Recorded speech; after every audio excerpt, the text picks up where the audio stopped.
disais merci de votre présence ce soir. C'est vrai que c'est parfois une période, la fin du mois de mai, début juin, où nos salles se vident un petit peu. Voilà. Vous y préférez parfois les terrasses et je suis toujours très heureuse de vous voir au rendez-vous quand on vous fait des propositions comme celle de découvrir ce film qui est la seule chose que je peux en dire avant, c'est que c'est un film très très libre. Voilà, il y a plein de choses qu'on pourra dire après. Je salue aussi l'association Rancarot Méliès qui est partenaire de cette projection, puisque le film précédent de notre invité, Aramiste, avait été programmé dans le cadre du festival de rentrée de Rancarot il y a quelques années. Ils ont vraiment souhaité prolonger voilà, en venant voir cette avant-première, en incitant leurs adhérents à venir. Donc je les en remercie chaleureusement.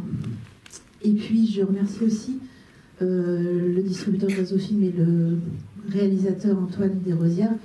Donc vous voyez que cette séance est diffusée, donc accessible sur les entendants avec des sous-titres adaptés, ce qui voilà, est le cas de plus en plus de films, mais pas tous. Donc merci pour ça. Et nous aurons donc Eric et Samuel qui traduiront le débat à l'issue de la séance avec l'ensemble de l'équipe. Donc je vais appeler tout le monde tout de suite, puisqu'on a pas mal de monde qui a répondu à notre invitation pour notre plus grand plaisir. Donc j'appelle les acteurs Élise Gardiol, Mélie Daman et Sylvie Méjaille, les actrices et co-auteurs du film Inès Chanty et Sol Arsan, et le réalisateur Antoine Desrosières.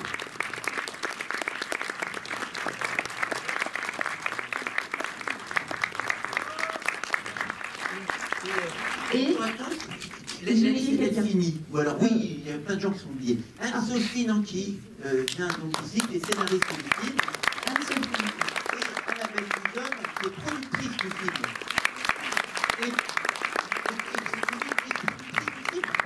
Elle est bien où elle se cache, elle est bien collée. J'ai l'impression d'être Thierry Frémaux un peu là. J'ai l'impression d'être à Cannes dans un petit peu. Et je précise ce que je veux préciser, Sidi et Mehdi ne sont pas seulement acteurs, mais auteurs aussi. Auteurs aussi. Autant que moi.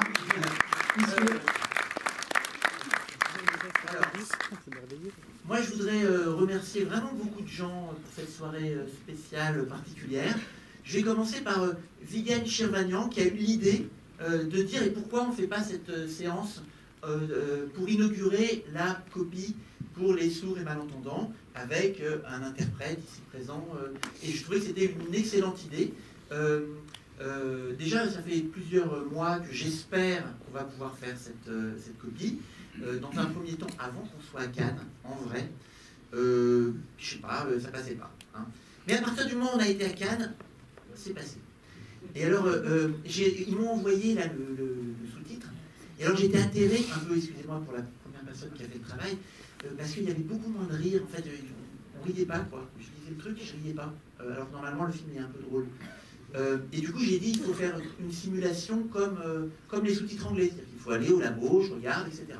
Donc, j'ai fait une vraie simulation et on a récupéré normalement tous les rires qu'il devrait y avoir du côté des entendants. Normalement, les non-entendants devraient les avoir aussi. Qu'est-ce que je voulais dire d'autre? Bah, effectivement, non, mais je dis des trucs, si, non, ça suffit pas. Elle veut me faire taire. Tu veux parler peut-être, Fred? Non, mais que le Méliès c'est super, que j'étais très heureux d'y présenter Aramiste il y a quelques temps, avec une partie d'entre vous qui était là. Et puis que aussi, il y a une autre chose extraordinaire, c'est que c'est pas courant qu'on soit tous là pour faire le débat. Et donc, je suis vraiment très heureux qu'on soit vraiment tous là pour faire le débat, puisqu'il y a une chose importante à dire qui a été dite, c'est que c'est pas mon film que vous allez voir, c'est vraiment notre film. Là, pour le coup, on est tous devant vous, avec tous les co-auteurs, puisque la plus grande partie des acteurs est co-auteur. Il y en a un qui n'est pas co-auteur. On expliquera pourquoi. Mais il est très bon acteur, alors on l'explique. Et puis, il y a Anne-Sophie qui est auteur. Enfin, voilà, donc on est vraiment tous là qui avons fait le film entre nous. Et si elle apparaît dans le film? Oui, j'ai une apparition. Voilà. Ah ouais? Tu te rappelles pas? Bon, voilà. On sera là tout à l'heure. C'est vrai que j'étais long. Est-ce que certains d'entre vous m'ont envie de dire des trucs et tout? Hein, tu l'as dit, c'est dit. Est-ce qu'il faut allumer la clim, s'il vous plaît, parce qu'il fait chaud. Ouais. C'est vrai qu'il fait chaud d'ailleurs, j'ai enlevé ma veste. Ah, il fait chaud. Mais bon, ça, on va parler à la direction du Je cinéma. crois qu'elle est allumée, on va la pousser peut-être un peu si on peut. Ouais. Merci. Non, sinon, amusez-vous. D'autres. Tu veux dire quelque chose? J'espère que tout le monde va s'amuser à la fin du film et bonne séance. Je crois qu'on a dans la salle des membres de l'équipe qui se sont cachés, notamment l'ingénieur son. On le Hein, voit. voilà, qui n'y rate pas une séance, il est extraordinaire. Allez. Donc celui qui a travaillé pour ceux qui ne peuvent pas entendre aujourd'hui. Qui est là. Merci, Au revoir, à Antoine. tout à l'heure. Merci toute l'équipe. À tout à l'heure. Bonne séance à tous.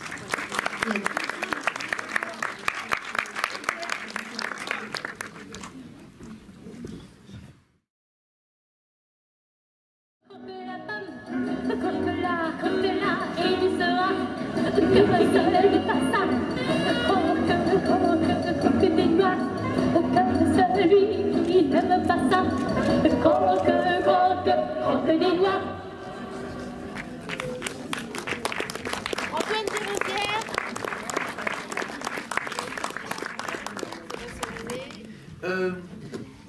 Donc, en fait, pour commencer, peut-être, est-ce que quelqu'un a envie de commencer? De parler, de réagir à chaud? Est-ce que quelqu'un a envie de dire tout le bien, le mal, les questions, les émotions, Alors, c'est vrai qu'il n'est pas de ses micros. Il y a une main qui s'est levée? Oui, il y a une main qui c'est s'est bien. levée au Je fond. ne l'ai Là. pas vu. Monsieur, là je l'ai vu. D'accord. C'est un peu pote, mec. Bonsoir.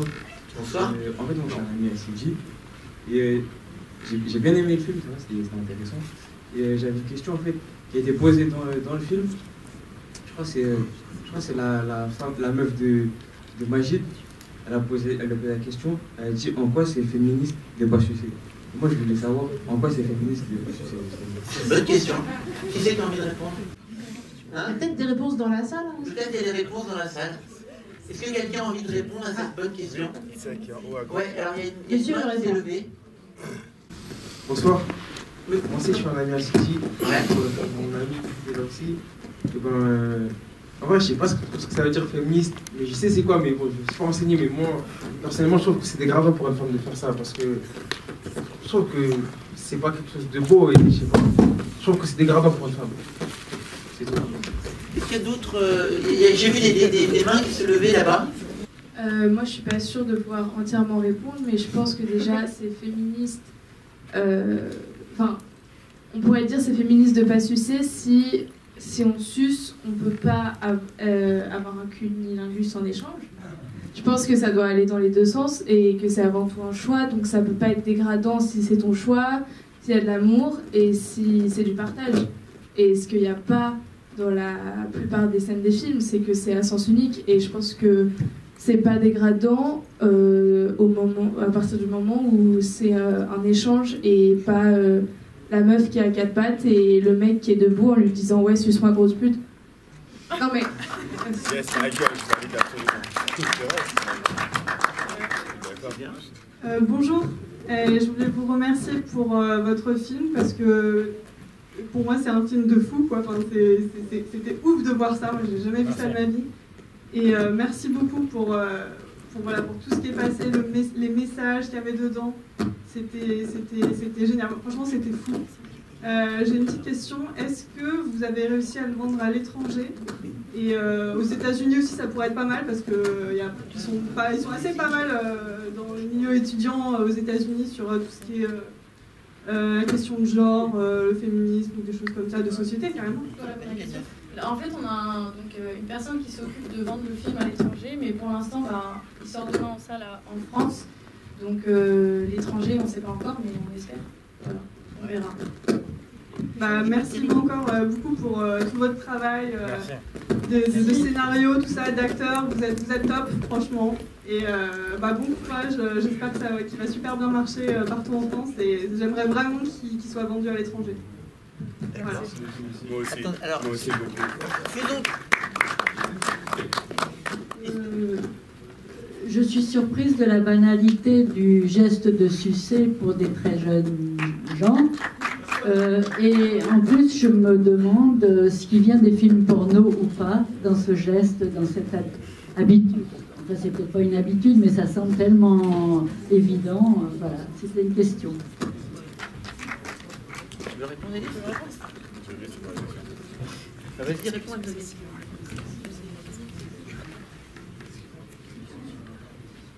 Est-ce que c'est banal de sucer? Est-ce que c'est banal de sucer? Je sais pas, les générations, elles changent entre la vôtre et la nôtre et celle qui suit. Il y a des choses qui se font de plus en plus tôt, comme la sexualité. C'est un sujet qui n'est pas trop parlé.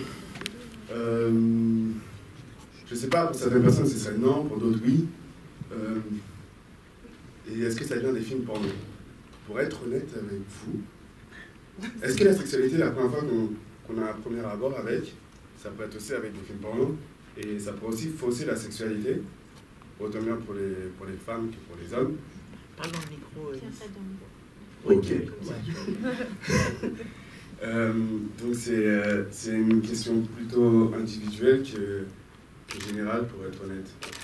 Mais je sais pas, vous en pensez quoi, vous, en fait? Ouais. Moi, je pense que les films pornographiques, en général, donnent une vision plutôt erronée aux plus jeunes ou aux jeunes qui vont sur ce genre de site-là. Et peut-être qu'après, qu'à cause de ce genre de film, on a une vision de la sexualité qui est erronée, et ça peut nous emmener ces personnes-là à faire certaines choses ou à certaines filles qui ne sont absolument pas correctes. Et vice-versa. Et vice-versa, ça peut être pareil, que ce soit pour les filles, pour les garçons. Après, comme l'a dit Elise, ça reste quand même une question, sucer est-il banal, ça reste quand même une question très individualiste.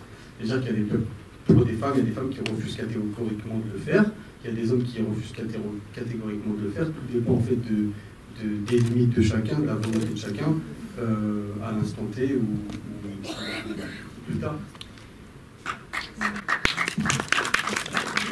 Bonsoir. Alors, j'ai plusieurs questions en une en fait. Sur la question de la sexualité, c'est vaste comme sujet, mais je trouve que le film reprend globalement l'idée d'une espèce de fable en fait, sur cette question d'émancipation de ces jeunes filles qui finalement passent de la découverte comme ça, effectivement, de la fellation un peu interdite par sa sœur, forcée dans le parking, puis à la fin, elle découvre le plaisir que ça peut avoir aussi pour elle.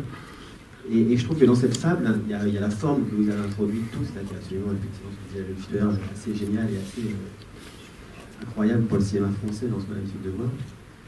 Je voulais que vous nous parliez justement de cette écriture, parce que je trouve qu'évidemment, il y a une grande liberté, mais il y a la question des dialogues, des inserts de SMS, il y a évidemment les animations, il y a toute cette façon de penser le film.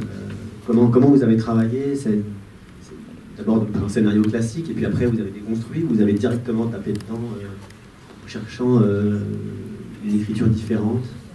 Voilà, enfin, pour les repérages, pour le découpage, tout ça. Enfin, je trouve que... Alors, du coup, pour répondre rapidement à votre question à triple tiroir, j'ai envie de dire, le point de départ en fait, du projet, donc ça reste ce témoignage, comme c'est stipulé au début du film. Ce témoignage donc, qui sert de point de départ à tout ça. Ensuite, on est parti en écriture avec Antoine et on en a tiré un scénario de 100 pages. Mais ce scénario de 100 pages n'était pas suffisant parce que justement on posait la question de l'éventualité d'une démarche, en tout cas d'une volonté novatrice en fait, dans l'écriture, et elle est à la base en fait, de tout nouveau sujet. En fait, chaque nouveau sujet est différent et chaque collaboration aussi étant différente. Donc du coup elle amène nécessairement en fait, une manière d'aborder l'écriture et l'histoire différente.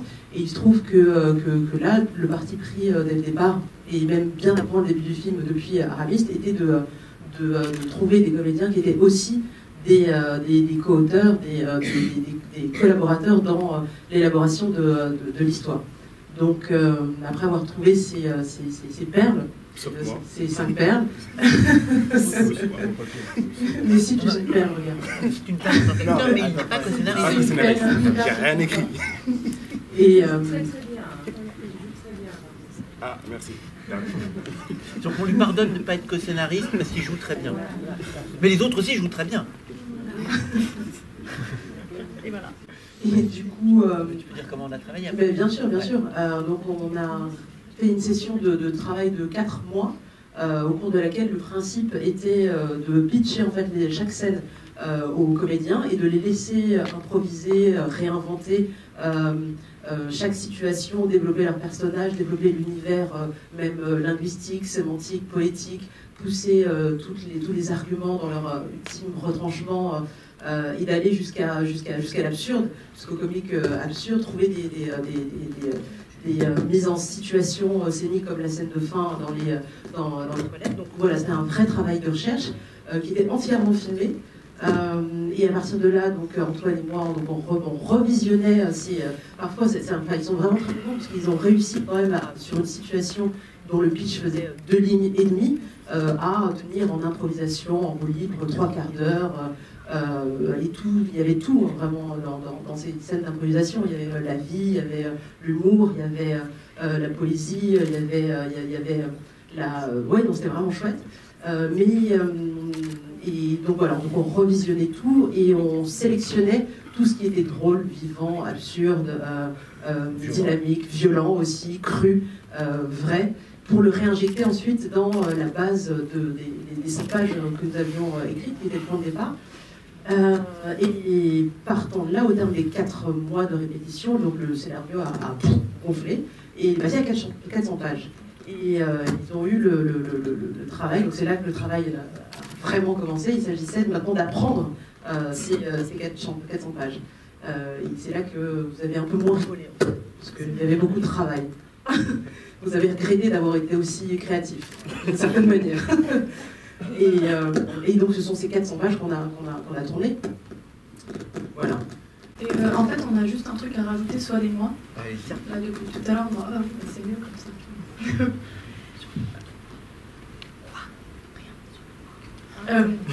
En fait, dès le début, on nous pose des questions de est-ce que c'est dégradant, sucer, pas sucer, est-ce que c'est normal, mais juste on est en train de se dire que la question ne se pose pas parce que là, il s'agit d'un viol. Je ne sais pas si vous avez tous compris, mais elle se fait violer. Et du coup, je réponds pour le personnage de Rim. Rim, la différence entre Rim et Yasmina, c'est que Rim, elle sait et elle a compris qu'elle avait le choix de choisir et de sucer ou de ne pas sucer. Et c'est en ça qu'elle est féministe, parce qu'elle comprend qu'elle peut dire non. Bah ouais, ça rejoint un peu, en gros, je sais plus ce que je voulais dire, voilà. Attends, j'ai un autre truc à rajouter maintenant. Elle me lâche. C'est bon, c'est sûr? Est-ce que c'est dégradant de sucer ou pas sucer? En dehors de tout ce contexte de film ou quoi que ce soit, non, la sexualité c'est quelque chose de. C'est un partage, c'est quelque chose qui est beau entre 2 personnes. Donc il n'y a rien de dégradant dans la sexualité tant que 2 personnes sont consentantes en fait. Ah mince. Vous avez tous entendu ou pas? Donc, non, il n'y a absolument pas de règle dans la sexualité. Toute personne est individuelle et propre à soi. Il y a des désirs différents de chacun. Donc il y a vraiment pas, il y a pas de limite. On n'a pas un dictionnaire ou un livre qui nous dit tu peux, ça tu peux pas. Tant que les personnes assument et se respectent mutuellement, c'est le plus important. La seule limite, en fait, c'est le consentement de l'autre. Tout à fait, absolument. Et une chose à dire aussi, avant de voir et de dire qu'il y a beaucoup de scènes un peu chaudes et dynamiques, il faudrait avant tout voir le travail qui a été fourni pour moi et puis mes camarades dans cette longue histoire, parce qu'on a mené un long combat de boxe qui a duré à peu près 3 semaines, qui était intense. On a pu tourner vraiment d'une manière intense. Et puis quand on voit face à cet écran, on dit que c'est des images qui sont un peu choquantes et tout, mais on oublie le travail de l'acteur qui a été fourni en amont, et puis même avant même d'être face caméra, l'apprentissage du texte aussi, comme a pu souligner Anso, qui était vachement intense. Et donc je tenais à féliciter mes camarades qui ont fourni un vrai travail. Mehdi, Elise, Soua, Dinas, et merci pour ce long projet. Merci Antoine. Ce sera le même discours au César. Alors, il y a plein de mains qui se lèvent, c'est formidable. Je poserai ma question après. C'était pas une question, c'était une remarque, parce que moi je trouve justement, il n'y a rien de choquant dans les images.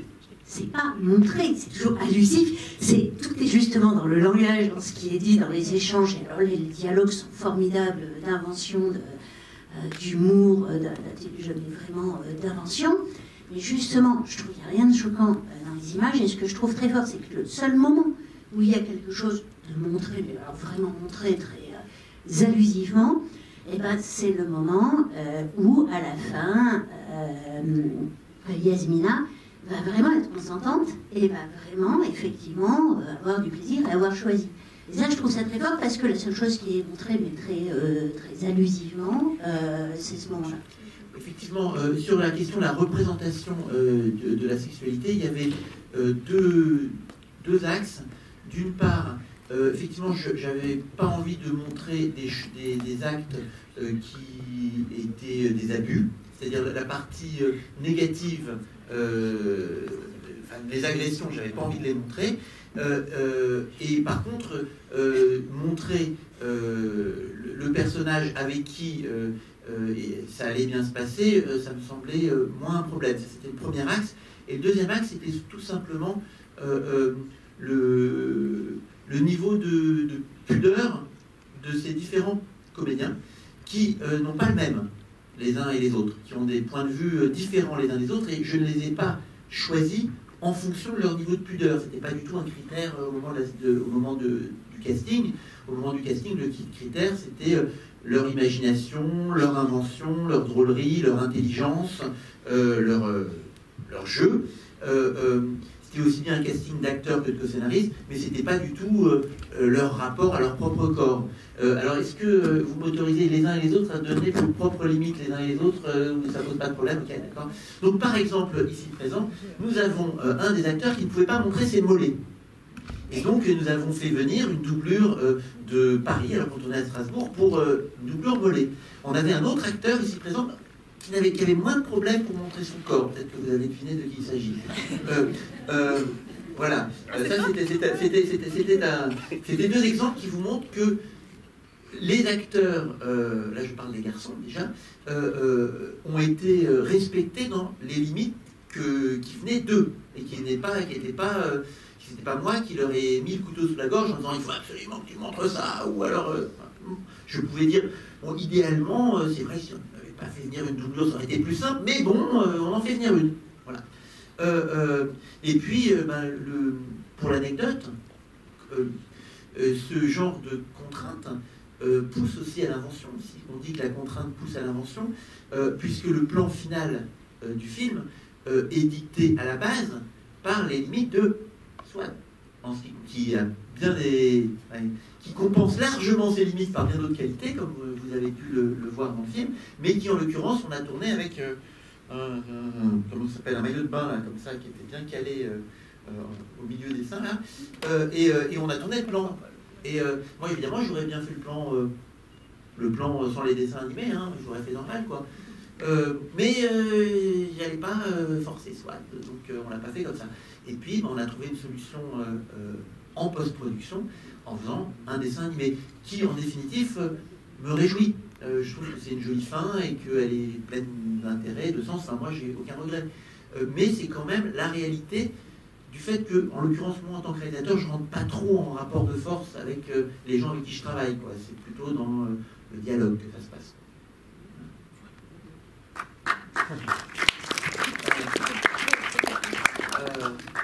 Il y a encore des mains qui se lèvent, tout ça. En fait, j'avais une question pour vous, le réalisateur.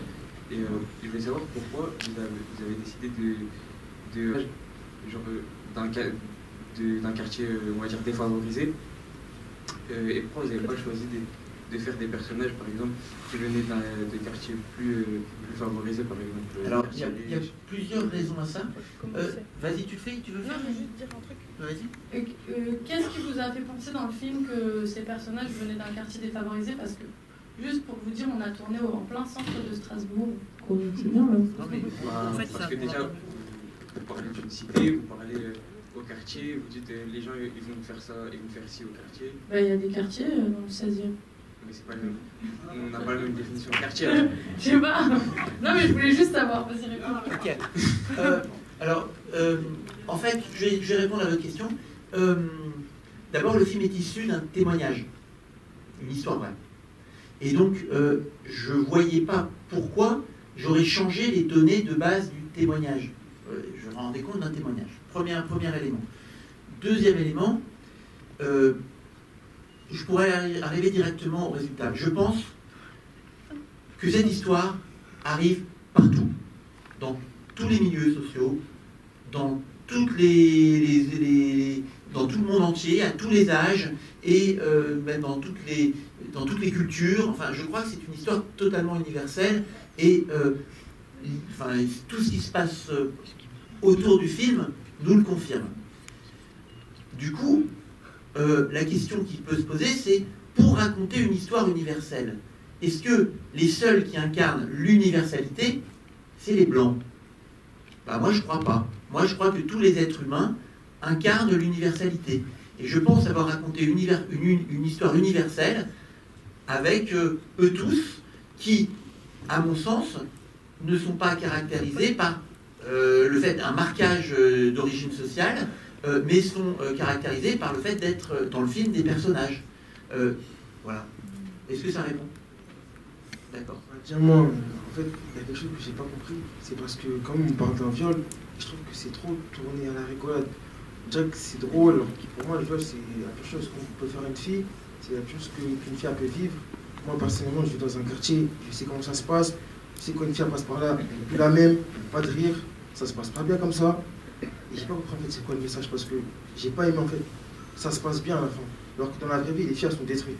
Je les connais, j'en ai vu, j'ai connu des histoires comme ça. Je trouve que c'est pas bien de tourner la chose comme ça, parce que c'est très grave en fait. C'est très grave. Moi, je vis dans un quartier, j'ai vu des choses graves, j'ai entendu des choses graves. Et je trouve qu'on ne peut pas faire passer la chose comme ça d'une façon drôle. D'accord. Je vais répondre à votre remarque. D'abord, j'ai une question à vous poser.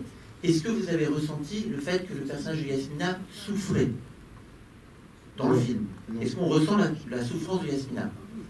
Non, moi je trouve que... Alors vous ne l'avez pas ressenti? Est-ce que d'autres spectateurs ont ressenti le fait qu'elle souffrait dans le film? Oui. Levez la main ceux qui trouvent qu'elle souffre. Qu'elle souffre. Bon. Ok, levez la main ceux qui trouvent qu'elle ne souffre pas. Bon, voilà. Alors, c'était le vote du public, mais organisé par Inas. Je ne remets pas en question votre ressenti, il est légitime. Enfin, je veux dire, chaque personne, il n'y a pas quelqu'un qui a tort d'avoir ressenti ce qu'il a ressenti. Hein. Mais je vais dire qu'à ceux qui ont trouvé que Yasmina ne souffrait pas, je le vis comme un échec personnel en tant que cinéaste. Parce que mon intention était de bien marquer qu'elle souffrait. Après ça, une fois qu'on a marqué qu'elle souffrait, il était hors de question de raconter cette histoire et que le personnage, l'héroïne, à la fin, soit juste détruite et puis c'est fini, au revoir. C'était essentiel à mes yeux et à nos yeux, je pense, qu'elle gagne. Qu'elle se laisse, et d'une part qu'elle gagne, d'autre part qu'elle gagne par ses propres moyens, c'est-à-dire pas en appelant papa ou le grand frère, ou les flics, qu'elle gagne par ses propres moyens. Et idéalement, c'était ça notre désir, c'était qu'elle gagne par leur retrouvaille. Que le film raconte aussi une histoire d'amour entre deux sœurs, qui provoque des souffrances aussi chez Yasmina quand sa sœur n'arrive pas à l'entendre et qu'elle la met dehors, et puis qui lui provoque des joies quand elle se retrouve. Et c'était important que la joie de leur retrouvaille lui donne en fait des forces, et leur donne des forces qui leur permettent de faire face, en l'occurrence, à la violence de ce qui est raconté, sans qu'elles aient anticipé le plan pour s'en sortir, puisque quand elles arrivent dans la scène des toilettes, Rim a comme seule idée de dire « je vais prendre ta place, je vais le faire à ta place », ce qui est pour Yasmina une preuve d'amour importante, donc il la bouleverse, mais c'est comment elles s'engrainent mutuellement dans finalement une espèce d'intelligence collective à deux qui fait qu'elles trouvent un plan, et je vais au-delà de la question que vous avez posée, je tiens à défendre qu'il ne s'agit pas d'une vengeance dans les toilettes, il s'agit d'autodéfense. Il y a une très grosse différence entre la vengeance et l'autodéfense. La vengeance, c'est qu'on a déjà gagné, on veut mettre la tête sous l'eau des gens en plus. L'autodéfense, c'est quand on est dans une situation épouvantable et qu'on se débrouille pour établir un équilibre qui permet de sortir de la situation épouvantable. C'était pas votre question, mais j'y ai répondu du coup. Enfin, tout ça pour dire que c'était important qu'elle soit victorieuse. Et c'est pas parce qu'elle est victorieuse à la fin, c'est pas parce que il y a un mot de Cyrulnik, là, la résilience. C'est pas parce que elle reprend le pouvoir. Oui, il y a une autre raison pour laquelle je suis allé jusqu'au fait qu'elle reprenne le pouvoir sur sa sexualité. C'était que dans le film, la sexualité non consentie, qui est quand même une des grosses parties de l'histoire, est présentée à juste titre comme épouvantable, dramatique, condamnable, etc. Il était hors de question que le film se contente de montrer la sexualité que comme quelque chose qui détruisait. Il était important que le film aille jusqu'à une utopie, on espère pas trop loin, qui serait l'utopie d'un monde où le sexe consenti et partagé et le plaisir existent et qu'il épanouit. Et le fait de finir sur l'idée que ces deux-là qui se sont trouvés, on ne sait pas ce qui va leur arriver le lendemain, c'est pas un couple établi, etc. C'est juste une rencontre qui manifestement, au moins quand ils se retrouvent à la fin, semble partager, et bien ça, il n'y a rien à dire de négatif là-dessus. À partir du moment où les deux en ont envie, il n'y a juste rien à en dire. Et puis aussi, évidemment, le fait que Yasmina dépasse un des stéréotypes qui l'a constituée, puisque on comprend bien que si elle rejette l'idée du cunilingus pendant une bonne partie du film, c'est parce que dans sa tête, c'est dégueulasse, et si elle l'accepte à la fin, c'est manifestement qu'elle a cassé un stéréotype dont elle était prisonnière. Il me semblait que c'était utile que le film aille jusque-là, sans pour autant remettre en question le fait qu'elle avait souffert, et peut-être même, et certainement même, qu'elle a des traces de cette violence en elle, et c'est pas parce qu'elle est capable de vivre quelque chose qu'en elle, il n'y a pas quelque chose qu'elle va porter longtemps, toute sa vie, et qui est dramatique. En tout cas, c'était ça que je défendais. Si vous avez compris autre chose, c'est votre droit, et c'est aussi que j'ai pu ne pas réussir. Bonsoir. Je voulais vous féliciter pour le film, qui est vraiment très réussi, et à tous les acteurs, bravo d'avoir si bien joué, coécrit, etc. C'était vraiment une super expérience. Moi, je voulais revenir, ça va un peu rebondir sur ce que vous disiez. Je comprends le sentiment du jeune homme, mais moi, j'ai pas du tout ressenti ça. Voilà, j'ai eu une autre lecture. Mais ce qui m'a frappé aussi dans le film, c'est que je trouve que, en fait, ça parle beaucoup de sexe, ça parle du viol, etc. Mais ça parle aussi beaucoup d'amour. Et notamment, ce qui est assez intéressant dans le film, vraiment intéressant, c'est que finalement, ces deux garçons, ils ont l'air quand même d'être amoureux de ces filles-là. Enfin, on se pose la question tout au long du film, puisqu'il y a même la scène de fin aux toilettes, ils sont prêts à faire ce qu'ils font pour que ça redevienne comme avant, pour qu'il y ait cette harmonie entre eux. Et du coup, c'est encore plus... Enfin, c'est vraiment intéressant d'avoir pris ce parti-là dans le film. Je sais pas, enfin, après vous expliquerez un peu pourquoi. Mais du coup, voilà, c'est évidemment qu'on parle d'un viol, évidemment que c'est grave, évidemment qu'ils sont influencés par des images, par des idées, qu'il y a tout un mécanisme qui fait qu'on en arrive là. Mais il y a des sentiments quand même entre eux, quoi. Vraiment, il y a quelque chose de fort. Alors, notamment entre les deux sœurs, ça c'est sûr. Mais je trouve que l'amitié entre les deux garçons, elle est très très intéressante, très belle. Et j'ai mis du temps à comprendre qu'ils n'étaient pas frères aussi. Donc il y a vraiment un truc qui est marquant et qui marche bien. Et du coup, la fin, cette scène des toilettes est d'autant plus intéressante et voilà, qu'on connaît exactement l'homophobie qu'ils peuvent porter, mais qui sont prêts à le faire par amour pour eux, pour les filles, pour que tout redevienne comme avant, parce que je sais pas si ils se rendent vraiment compte de ce qu'ils ont fait, mais il y a quand même quelque chose qui passe et voilà, je trouve que c'est très fort et bravo pour ça. Je vais répondre à votre interprétation. Je voudrais commencer par dire que vous avez toujours raison. C'est-à-dire qu'à chaque fois que vous comprenez quelque chose, moi je ne serai pas là à chaque fois pour expliquer ma vision des choses après une projection, et donc un film exprime et chacun est interprété. Mais moi je ne l'aurais pas interprété comme vous. Alors je vais vous raconter mon interprétation, mais c'est pas pour autant que j'ai raison. Hein. Je ne suis que le réalisateur, après tout. Donc pour moi il y a beaucoup d'amour dans le film, mais il n'est pas là où vous le dites. Pour moi il y a 3 histoires d'amour dans le film. Il y a les sœurs, il y a les garçons, et il y a Yasmina et Élise. Chacun. Et Boubou, pardon. Mais il n'y a tellement pas de prénom dans le film, on l'entend à peine qu'on finit par l'appeler Élise. Quand je veux dire amour, je veux dire passion. C'est-à-dire, peu importe, j'aime pas tellement les mots qui réduisent les relations à une étiquette, j'aime bien réfléchir à ce qui lie les gens les uns aux autres. En l'occurrence, on voit bien que, je crois que l'amour entre les sœurs, tout le monde le voit. Je crois que c'est assez clair. Puis qu'elles se détestent à un moment donné, parce qu'elles ne se comprennent plus et qu'elles se retrouvent. Enfin, bref, que c'est constitutif. Sur la relation entre les garçons, quand elle sort de la fête, je remonte un petit peu dans le premier tiers du film, Majid dit à Salim, c'est ta meuf qui nous a foiré cette soirée, si tu ne trouves pas un plan, je te verrai plus jamais. Et Salim, manifestement, la personne qui a l'air la plus importante pour lui à ce moment-là, c'est plutôt Majid que sa copine. Enfin, le choix qu'il fait immédiatement après au parking parle pour lui, il me semble. Pour son copain, il est prêt à tout sacrifier, il est prêt à faire n'importe quoi, parce qu'il n'a qu'une peur, c'est que son copain ne le voit plus jamais. Bon. Ça dit quelque chose de l'attachement de Salim à Majid. Manifestement, c'est très important pour lui, cette relation. Pour en arriver à la scène des toilettes, vous dites, c'est par amour et pour reconstituer le quatuor qu'ils sont motivés. Moi, j'essaye de réfléchir les arguments qui touchent. Qu'est-ce qui gouverne aux décisions de chacun. Majid, manifestement, a l'air de très mal vivre plein de choses. D'abord, le fait que tout le monde ait compris qu'il ne se soit jamais fait sucer par sa copine.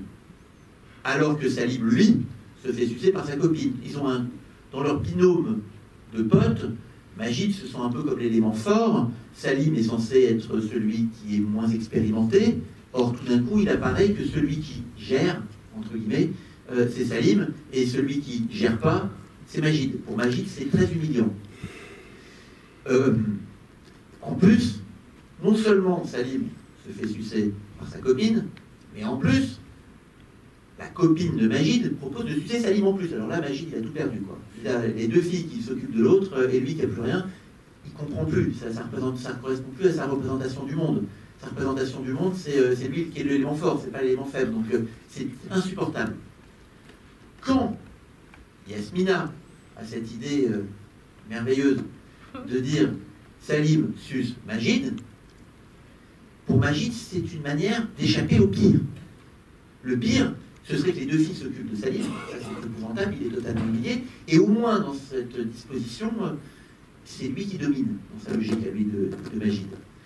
Donc, immédiatement, il dit oui, parce que ça lui permet de redevenir l'élément fort. Après, Salim y suit pour toujours la même raison. Majid lui dit, si tu le fais pas, je t'en vois plus jamais. Manifestement, sur Salim, ça marche, hein, cet argument. Voilà. Après, ils sont totalement homophobes, hein, je crois que c'est assez clair. Et manifestement, c'est pas forcément si déplaisant que ça pour eux de faire ce qu'ils font. En tout cas, ça n'a pas l'air de les mettre en mauvais termes, d'après ce qu'on voit à la fin du film. Voilà, mon interprétation. Mais chacun voit ce qu'il veut. C'était juste pour revenir par rapport à la scène de fin, où justement, on peut imaginer que le personnage va s'épanouir. Il est chiant. Il est chiant, hein. Va peut-être s'épanouir sexuellement et va avoir une autre vision du sexe et ça va la réconcilier avec ça. Je trouve juste un peu ambigu le fait que le mec avec qui elle va vivre peut-être ça est quand même quelqu'un qui était d'accord avec ses potes. Enfin, toute la relation avant, quand on voit le personnage, c'est un dealer, c'est un mec, enfin, il essaie de la forcer un petit peu dans la chambre, enfin, elle lui fait une branlette pour le calmer, c'est pas non plus le prince charmant, quoi. Et je me suis dit, est-ce que ça va, enfin, quelles sont les interprétations possibles? Ça floue, c'est un peu flou. Il y a quelques passages comme ça où en fait même les personnages sont limite un peu neuneux, un peu gnangnan, où je me dis mince, du coup, est-ce qu'on comprend vraiment que c'est une histoire de viol? Parce que je l'ai compris, mais est-ce que tout le monde va le comprendre? Il y a un truc où je me dis, certains moments, c'est mon ressenti. Écoutez, c'est des bonnes questions que vous posez, mais j'ai l'impression qu'on propose autre chose. C'est-à-dire que les films, ils soulignent tout, ils mettent tout au stabilo-boss. Les gentils sont gentils, les méchants sont méchants. Si elle finit avec un personnage, il faut qu'il ait été gentil depuis le début, etc. Mais la vie, c'est plus compliqué que ça. Et moi, ça me semblait très intéressant, précisément, de montrer que ce personnage, d'abord, c'est inspiré de l'histoire vraie, ça aussi. Mais, néanmoins, peu importe l'histoire vraie, ça me semblait très intéressant que le personnage, il ait les mêmes fantasmes, que ce soit un forceur aussi, que ce soit qu'il ait la même façon de parler, qu'il ait même à peu près les mêmes gestes, enfin bref, qu'il soit pareil que les deux autres. Au détail près, qui évidemment à mes yeux n'est pas un détail, que quand elle lui dit tu l'as bien mérité, il fait quoi, qu'est-ce c'est pour ça que tu vas le faire, moi ça m'intéresse pas dans ces cas-là. Moi, pour être, en gros, je traduis ce qu'il dit, pour que je sois excité, j'ai besoin que tu le sois aussi, sinon ça m'excite pas. Je pense que comme remède contre le viol, le fait d'avoir besoin de l'excitation, ou du désir de l'autre en tout cas, pour avoir du désir, ça me semble un préalable intéressant pour éviter d'en arriver au viol, précisément. C'est peut-être la différence, qui n'est pas si subtile que ça, avec les garçons qui se sont comportés autrement, on l'a vu dans le film par hasard, avant. Je trouvais ça un poil plus malin de sa part, mais pas forcément. Mais après, il y a différentes... Néanmoins, notre intention, c'était de montrer que un personnage qui n'est pas tout rose, parce que dans la vie, on ne tombe pas forcément amoureux de gens tout roses, avait une petite différence qui est dans sa nature, dans sa maturité, dans sa compréhension du monde, dans son rapport à l'autre, qui faisait toute la différence et qui faisait qu'elle le regardait différemment qu'elle avait regardé les autres auparavant. Je pourrais m'en tenir déjà à ça. D'accord. Bonsoir. Bonsoir. Je n'ai pas intervenu sur le film que moyennement. J'ai beaucoup préféré Aramiste. Ah, c'est votre droit. Ça, c'est non, c'est la question du financement. Comment, à partir d'un tel projet qui vous a tenu pendant très longtemps, oui. Presque une année en fait. Oh, plus que ça, 3 ans plutôt. 3 ans. Ouais. Comment vous avez pu avoir du financement? Je ne suis pas producteur du film, mais je peux vous donner les éléments de base. C'est ce que j'attends. Les éléments de base, il y a eu l'avance sur recette, il y a eu la région Est, il y a eu Réseau Film, il y a eu un vendeur étranger. Voilà. À partir de ce que vous leur aviez présenté? Oui, à partir d'un scénario. Comme au cinéma, quoi. Comme les films se font. Bravo. Merci. Je voulais juste ajouter une toute petite chose par rapport au personnage de Élise. La grosse différence, il me semble aussi avec les autres, c'est quelque chose d'assez pratique, assez trivial, mais c'est qu'il tient à satisfaire sa partenaire. Il lui propose un cunilingus, ce qui dégoûte les autres. Enfin, c'est un élément factuel et peut-être un petit peu... mais qui montre aussi quand même une grosse différence entre eux. Et puis il a une autre appréhension de est-ce que je dois dire ou pas à quelqu'un que j'aime ce que j'ai fait avant. Pour lui, ça c'est très très clair, il faut tout dire, il faut être franc, sinon... Enfin, moi, cet élément-là me paraît très... vraiment faire une différence entre Majid et Salim et lui. J'ai une petite question pour les acteurs. Donc, c'est un projet... ça se voit que vous êtes beaucoup impliqués chacun. En plus de ça, vous avez tous écrit. Enfin, voilà, c'est un projet qui demande beaucoup de don de soi, entre guillemets. Enfin, en tout cas, c'est comme ça qu'on le perçoit en tant que spectateur pour une première... la première fois qu'on le voit. Est-ce que vous en avez parlé tout de suite à vos proches et est-ce que ça a posé problème? Bon, moi personnellement, dès que j'ai eu le scénario, première intention c'est de l'envoyer à ma mère pour voir si elle valide. Elle a lu, elle a dit ouais, mon fils, c'est la seule chance que tu pourras faire du cinéma, sinon il n'y en aura pas d'autre, fonce. Donc je lui ai dit ok, mais ça te dérange pas qu'il y ait des scènes osées. Elle m'a dit bah on s'en fout, ça reste que du cinéma. Fonce et fonce et fonce. Moi sur le coup, une seule chose c'est j'ai foncé. Et j'ai pris ma personnalité, je l'ai mis de côté et je me suis incarné en Salim pendant, 6 mois, physiquement, intellectuellement et puis au niveau de l'aura. Et puis ce qui m'a permis de rendre Salim comme ça sur l'écran.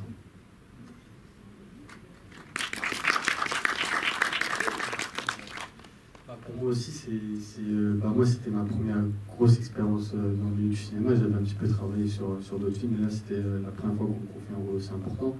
Après j'en ai parlé aussi directement de ma famille. Après c'est vrai que on en a discuté, on a parlé avec ma famille sur au niveau des scènes qui étaient explicites dans le film. Et puis pareil, après voilà, c'est un peu la même réaction City, c'est qu'il faut se rendre compte que c'est qu'une fiction. C'est du cinéma, et puis il y a tout un travail derrière de mise en scène et de répétition. Donc voilà, le travail, on va dire que c'était pareil, c'est la même chose que Sylvie en fait, c'est-à-dire qu'on a dû construire, moi, pour ma part, le personnage de Majid, j'ai dû le construire du coup tout, parce que voilà, c'est un rôle de petit con, t'as pas de cervelle qui est prêt à tout pour assouvir ses propres pulsions, ses propres besoins. Donc voilà, il y a eu vraiment un travail limite schizophrénique où je devais absolument rentrer dans ce personnage-là par le biais de répétitions et des improvisations qu'on a faites pendant 4 mois. Et donc voilà, le résultat, c'est ce qu'il y a à l'écran. On est tous je suis assez satisfait de ce qu'il y a en train.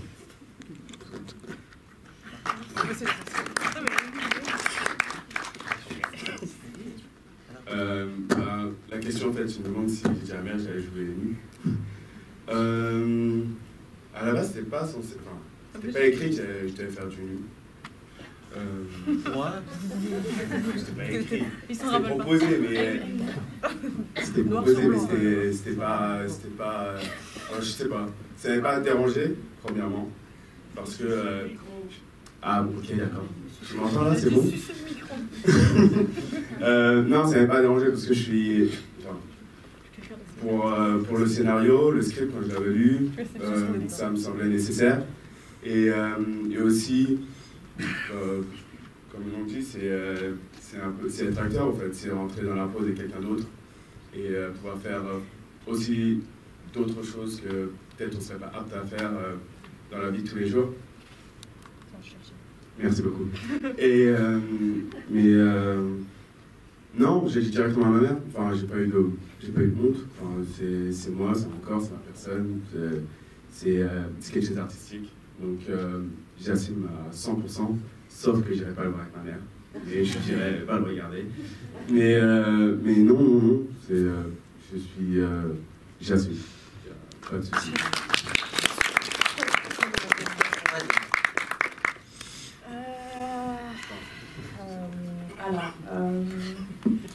Ouais, j'en ai tout de suite parlé à ma mère. Bon, je l'ai cuisiné un peu, je lui ai pas dit tout de suite ce qui se passait dans le film. Je lui ai dit que voilà, il y avait un scénario, qu'on m'avait proposé de jouer dedans, etc. Puis en fait, petit à petit, au cours des semaines, au cours des mois, je lui ai raconté plus ou moins l'histoire, je lui ai dit plus ou moins quel genre de scène il y avait, etc. Et du coup, maintenant, elle est totalement au courant de ce qui passe. Presque. Elle a pas vu. Non. Mais du coup, ouais, j'en ai parlé dès le départ et il n'y a pas eu de souci par rapport à ça. Par contre, j'hésite encore à le lui montrer. Je sais pas, je lui dis que pour l'instant, je ne voulais pas lui montrer, que je lui montrerai quand je serai prête, mais...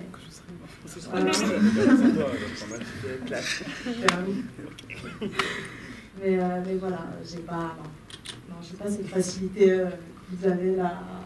Ah.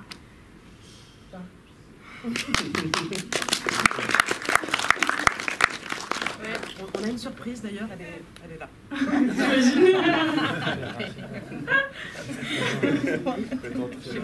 Alors moi c'est complètement différent parce que j'ai rien dit concrètement, mais la question elle s'était plus posée sur Aramis je pense pour moi, et je me suis dit je vais faire ça en cachette comme ça. Je peux pas, en fait je me disais je peux pas rater ça pour divers prétextes, donc je fais ça en cachette. Quand c'est fait, on me censure.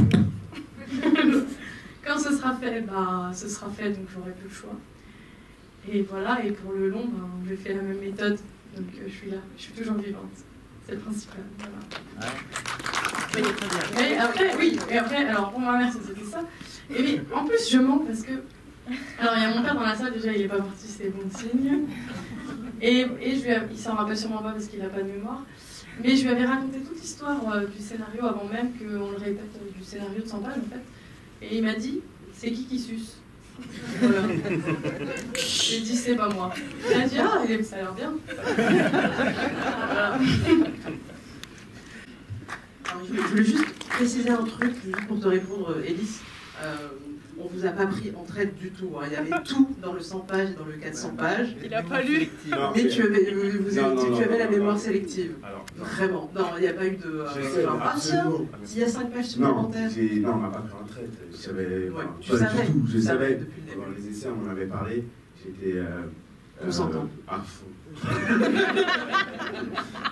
Mais d'ailleurs, j'ai pas écrit mon rôle d'ailleurs. Ouais. Rien à voir avec.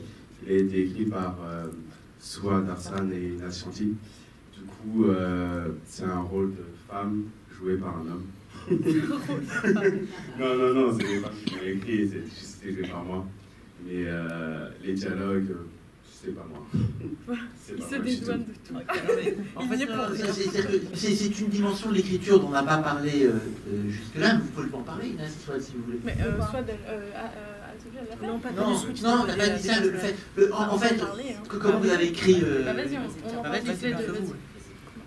À 4 mois, je t'en prie. Ah bon, d'accord. En fait, oui, donc comme Anne-Sophie l'a dit tout à l'heure, on faisait des improvisations. Et le truc, c'est que Swad et moi, en fait, on a joué tous les personnages. Donc j'ai fait Yasmina, elle a fait Rim, on a fait Boubou, on a fait Majid, Salim, on a fait les parents, on a fait tout le monde, en fait. Et c'est comme ça qu'on est devenu co-scénariste pour tous les personnages. Et donc Élise, qui n'a pas écrit son personnage, en fait, il était là aux impros. Et il nous regardait jouer son personnage, et je pense qu'il devait se dire oh non, mais je vais devoir dire ça, mais qu'est-ce qu'elles font? Oh non. Non, je m'étais dit, ok, c'est ça, je vais devoir prendre tout ce mélange et le secouer, faire un cocktail. Mais ce qui est drôle, c'est qu'il y a des. Moi, la dernière fois quand j'ai vu le film, genre dans une seule phrase, il y a le début, c'est soit qui l'a dit, la fin, c'est moi qui l'ai dit. Ben voilà, je trouvais ça drôle. Ouais, et au final, c'est moi qui dis tout. Non, mais je pense que c'était assez... excusez-moi, je vous donne la parole, je conclue juste là-dessus. C'était assez émouvant, ce moment où on travaillait sur le personnage de Boubou, parce qu'effectivement, Élise était là, et en fait, elles étaient très impressionnantes à jouer les scènes du banc et de l'hôtel, en fait, que vous avez vues, toutes les deux. Et puis en jouant l'une et l'autre, les deux rôles, puisqu'on intervertissait. Et je pense que, de toute façon, moi, quand tous les auteurs, je les vois travailler, je suis toujours estomaqué en répétition. Ils sont vraiment impressionnants. Quelle inventivité, on est là. Avec Anne-Sophie, on les regarde, on est scotché, on n'en croit pas nos yeux. Scotché, non, c'est vrai. Et je pense que ce qui était plaisant, c'était d'avoir Élise, je crois. Moi, j'étais presque, je disais, regarde comme elles sont bien. C'était un peu ça que je disais à Élise. Regarde ce qu'elles inventent. C'est trop bien ce qu'elles inventent. Et Élise assistait à ça, puis après, bon, nous, on a mixé tout ça, on a écrit tout ça, et puis on leur a livré. Et puis, par contre, il n'y a pas de problème d'apprentissage, parce qu'il y a eu un petit boulot en rab que Élise a fait sur le film, c'est qu'il a été pendant une bonne partie du tournage répétiteur, c'est-à-dire qu'il était chargé de faire apprendre leur texte à tous les acteurs. Donc Élise, dont le personnage a duré 2 jours de tournage, il a été présent sur presque tout le tournage pour faire apprendre leur texte aux autres. Wow. Avec Nicolas aussi. Avec Nicolas, c'est vrai que j'ai dit frère, pas du tout. Et il y avait effectivement le frère d'Élise qui faisait, qui a complété le job d'apprentissage. Alors moi je voudrais revenir sur quelque chose qui a été posé comme question et qui va très fort vous intéresser. C'est l'histoire, est-ce que ce film va aller à l'étranger? Il se trouve que je suis un Belge et que je peux vous dire que nombreux sont les films français qui passent donc à Bruxelles et ou à la télévision ou au cinéma, et que les Belges francophones ont un petit problème avec la façon dont vous parlez le français, car vous n'articulez pas, messieurs et mesdames, et ce n'est pas uniquement pour vous. On leur met la copie sous-titrée. Eh bien, c'est ça qui est génial. Merci à Tétrafilm, parce que justement, moi j'ai pu suivre le film de manière très confortable, en plus de ça, avec des couleurs. C'est vraiment super. Et merci donc justement au sous-titrage. Il faut savoir que si vous passez en Belgique, malheureusement, ce confort que nous avons là, nous ne pourrons pas l'avoir. Pourquoi? Parce que nous avons au moins 2 langues.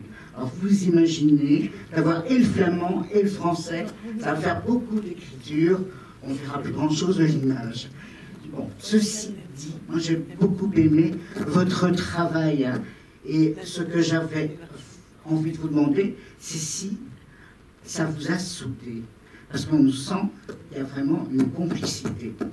Ça, c'était la première question. La deuxième, c'est plus une réflexion. Je trouve que vous avez fait un travail qui permet de désamorcer pas mal de choses. Donc la sexualité que c'est quelque chose que normalement on vit à l'intérieur, mais quand on voit quels sont les enjeux de la sexualité, c'est également comment on va se représenter dans la société, et particulièrement avec le couple, méchant lapsus, les 2 copains, les 2 potes. Il faut qu'ils fassent des choses, c'est quelque chose d'initiatique. Et on sent bien qu'ils sont obligés de passer, et que moi j'ai senti une solitude, autant chez les nanas que chez les garçons. Et je me dis, tiens, c'est des trésors qu'ils ont. Hein, c'est l'amour qui est en train de tomber sur leur tête. Ils ne savent pas comment ils vont faire, parce qu'ils n'ont pas forcément reçu tout le principe d'information. Et je me dis, tiens, mais voilà, ça c'est un film qui pourrait être très bien pour les plannings familiaux. Je ne sais pas si vous avez ça ici en France, mais je me dis, il y a quelque chose qui désamorce. Et donc ça, je trouve ça vraiment super.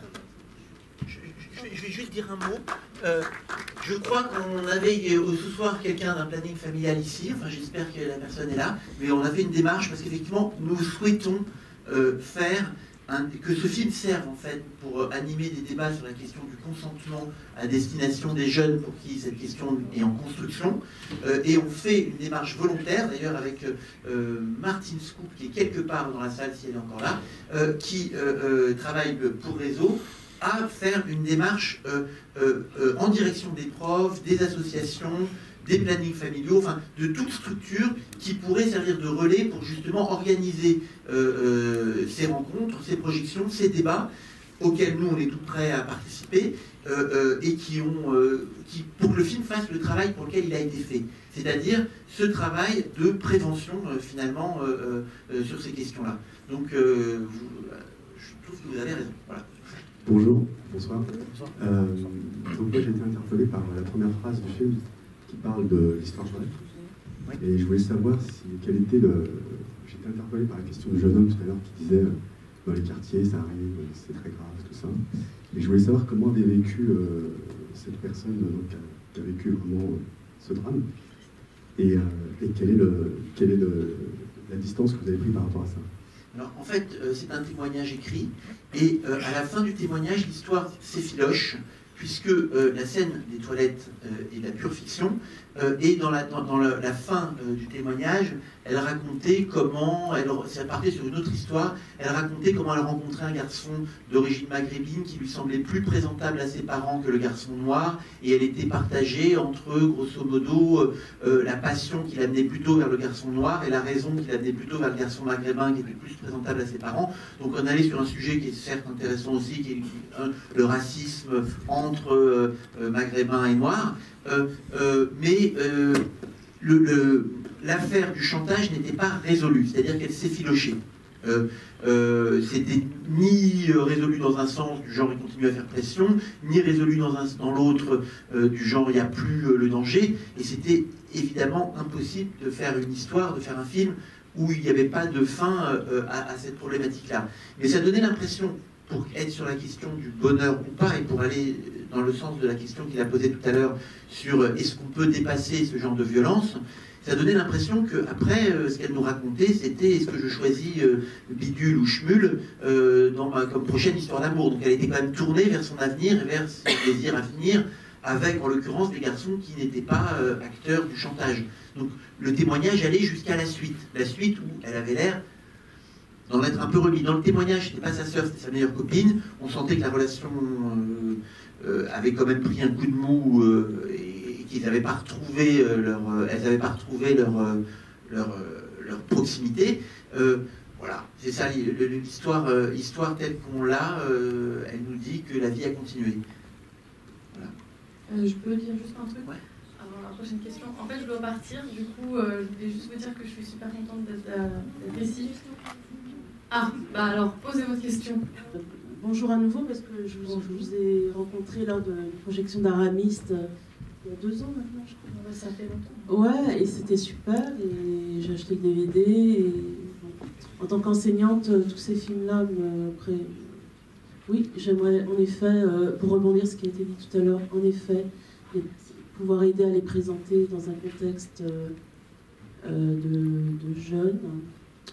Bon, moi, ma question, c'est... D'abord, je trouve vraiment bien votre travail ensemble. Je trouve que... Je sais pas, je ne me connais pas bien dans l'histoire, peut-être, du cinéma, pourtant, bon, je connais un peu, mais... on va dire, cette coopération, j'aime mieux ce mot, coopérer ensemble. Appelez ça, je ne sais pas, trouver vos mots. Comment vous appelez ça? C'est un travail d'écriture, donc vous avez travaillé ensemble, c'est pas donc la première fois. Donc moi, je trouve que ça, c'est une aventure qui se poursuit, qui m'intéresse, parce que je suis que... Parce que moi, ce qui m'intéresse, c'est le travail dans le collectif. C'est travailler ensemble qui m'intéresse. Qui fait quoi, comment on arrive à se lier, comment on avance ensemble. J'aimerais savoir, ça c'est déjà mon impression, donc ça j'aime bien. Vous avez fait Aramis, vous faites celui-là. Est-ce qu'il y a eu des précédents? Ça, je ne sais pas. Qu'est-ce qu'il y a prochainement, si vous avez envie de partager avec nous? Qu'est-ce qui vous préoccupe dans des sujets sociétaux ou d'autres choses? Enfin, voilà, je suis très curieuse de savoir comment vous fonctionnez et de voir que c'est formidable comment vous arrivez à... Ça marche, quoi. C'est vrai.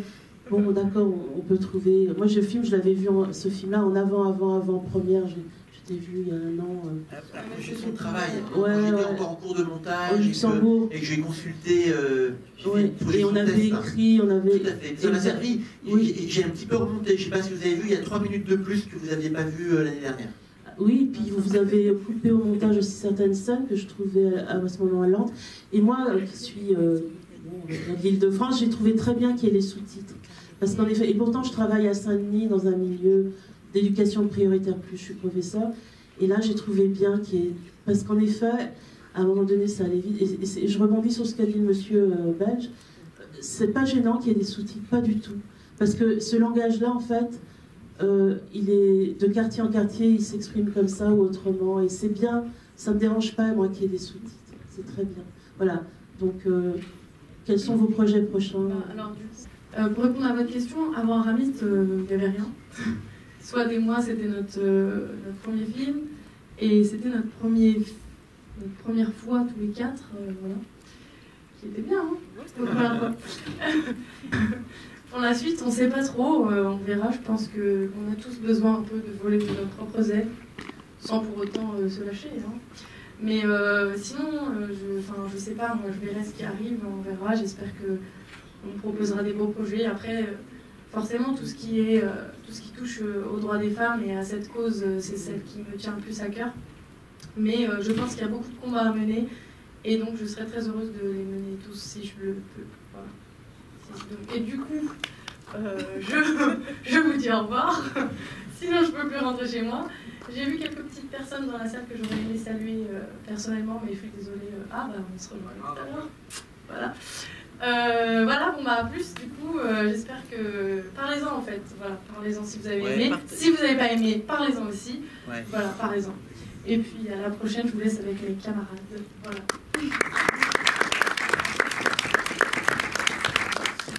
Écoutez, en fait, j'aurais beaucoup de choses à dire, mais en fait, je vais être concise. Votre film m'a beaucoup émue. Je trouve que vous avez une recette particulière. On ressent une complicité, une harmonie. Enfin, c'est assez fou. Et moi, ma question, elle concernait plus le ressenti. Il y a vraiment une phrase qui m'a émue, c'est quand son personnage, Élise, dit il y a des gens qui confondent la peine et la haine, et j'aimerais savoir si ça vient de vos cerveaux à vous, si c'est une autre référence. Ou... Ça, je trouve ça génial. Je crois que c'est la seule phrase qui vient de moi. Ah, c'est magique. Ce truc est magique. Ah ouais, bravo Élise. Franchement, ce truc-là est génial. Je me rappelais même plus. Ah ouais. Comme quoi vous êtes co-auteur quand même. Non, mais moi je suis juste pour... Juste pour la plus belle phrase du personnage. Ouais. Non, c'est vrai. Ça m'arrive de m'énerver énormément.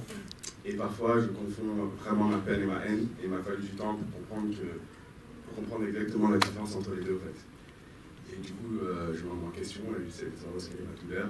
Et après... Et tu parles jamais dans le micro, par contre. Si, je parle dans le micro. D'accord.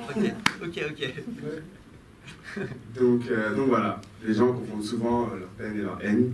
Et ça m'amène à... Voilà.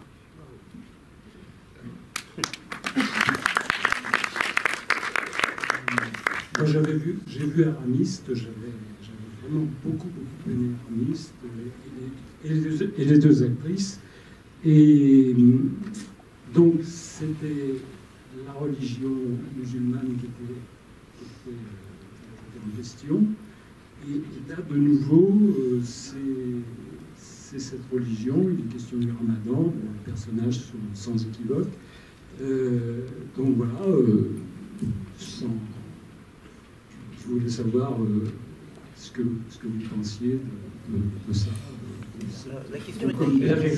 Qui veut répondre à cette question? Si j'ai bien compris, c'est... Ok. Donc avant tout, je pense que les personnages se disent musulmans, mais en vérité ne sont pas pratiquants. Et donc à partir de là, on peut déjà les dissocier d'un autre groupe. Et puis se dire qu'il existe en France, partout dans le monde, des musulmans qui ne sont pas pratiquants, et ça c'est dans toutes les religions. Et donc les personnages, si j'ai bien compris votre question, c'était est-ce qu'ils sont religieux ou non, c'est ça? Non, c'était parce que, Aramis, c'était également des personnes qui n'étaient pas religieuses.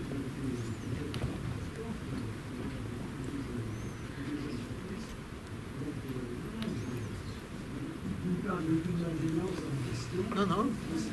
Je soulignais que c'était le film qui se suivait, qui était... Alors, bonsoir. Si je peux me permettre, À jour les gars, en aucun cas c'est une suite d'Aramiste. Oui. C'est-à-dire que ça ne parle pas du même sujet, ça ne parle pas de la même histoire. Dans Aramis, c'est vraiment tout joyeux tout le temps, pardon. À jour les gars, non. Et en fait, pourquoi on confond? Je pense parce qu'il y a Inès et moi, nos rôles, c'est encore des sœurs, on garde les mêmes prénoms, la chambre se ressemble, c'est plus un clin d'œil. Puis il y a aussi il y a une sorte de suite, mais c'est pas totalement dans le film qu'expliquera Antoine. Et alors, dans À genoux les gars, en aucun cas on parle de la religion, on mentionne juste le fait que c'est bientôt Ramadan, etc. Mais en aucun cas on parle de la religion, en aucun cas on parle des répercussions que ça pourrait avoir, etc. Mais enfin voilà, c'est tout ce que j'avais à dire par rapport à ça. Moi je veux dire deux choses. Clairement, dans Aramis, la tension était entre l'interdit qui était caractérisé par la religion et le désir que pouvait éprouver le personnage. Donc c'était sur cette tension-là. Dans le nouveau film, il n'y a plus... le problème n'est plus... Le problème, c'est le problème je vais le faire autrement. Dans le premier film, c'est le lien qu'il y a entre le désir et comment ça crée de la frustration. Dans celui-là, c'est comment la frustration crée de la violence. Pour travailler sur le lien qu'il y a entre frustration et violence, j'avais pas spécialement besoin de caractériser l'origine de la frustration. On va dire que les films précédents sont chargés. En ce qui concerne le rapport à la religion musulmane, dans le film précédent, il s'était plus marqué puisqu'elles étaient voilées. Donc ça marquait à l'image le fait qu'elles étaient même dans une certaine tendance de la religion musulmane, pour être plus précis. Là, cette fois-ci, elles ne sont plus voilées, ça ne les empêche pas d'être musulmanes, mais en tout cas, c'est pas le sujet. Elles sont musulmanes comme elles pourraient être d'une autre religion, voire même athées, puisque j'ai le sentiment que quelles que soient nos croyances, on vit dans la même société avec finalement les mêmes interdits culturels qui sont complètement imbibés partout. Et donc, certes, leur religion plus ou moins pratiquée, pas ou un peu, ou en l'occurrence, c'est d'être musulmane et ils évoquent le ramadan dedans, mais dramatiquement, c'est-à-dire dans la construction dramatique, ça sert juste d'alibi pour refuser de sucer, hein, grosso modo. Donc c'est pas quelque chose de plus important et de plus traité que ça dans le film. Et si j'avais des personnages qui étaient d'une autre religion ou d'une absence de religion, finalement je m'en servirais de la même manière, j'en parlerais de la même manière. C'est-à-dire que c'est pas un regard particulier sur cette religion dans le film, me semble-t-il.